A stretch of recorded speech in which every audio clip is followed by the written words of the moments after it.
Hi mga mi! Welcome to your K-drama review! Hindi ko talaga mapigilang hindi mag-recommend pa ng isang medical K-drama dahil dito sa kay ate natin na nag-comment ng recommendation daw na medical drama. Hi Miss Day, Dr. Chan, isa din to sa magandang medical K-drama. Also, healing K-drama. Sa unang episode pa lang kasi nito, prisoner siya doon. Tumutulong na siya doon sa mga may sakit doon. Dumating si ate, ito, yung female lead natin doon sa prison na yon dahil relative siya nung warden. Doon sila nag-meet. Tapos, ayan, bandang mga sumunod na mga episode, magkikita rin pala sila sa ospital. Spoiler na ano.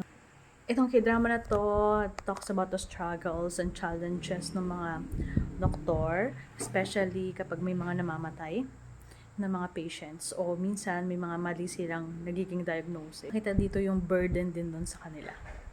Tapos may isang scene din kasi dito na may isang doktor na nagsorry sa isang patient dahil meron siyang naging medyo sablay sa diagnosis. So, nung bumalik sila dun sa hospital, ang naging department nila is dun sa pain management center.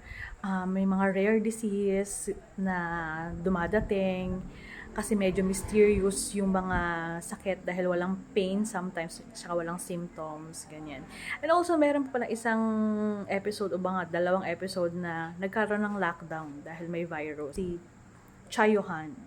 Antisocial siya pero very caring siya. Sabi ko nga doon nung nasa prison pa siya, super caring niya doon, lalo doon sa isang doon sa unang nagkasakit na may mga parang hindi lumabas yung mga symptoms niya. Parang naging talagang super rare nung disease na yon. Tapos si ate girl naman, si Kang Shiyong, meron siyang naging traumatic experience. Kaya parang medyo hesitant na rin siyang maging doktor.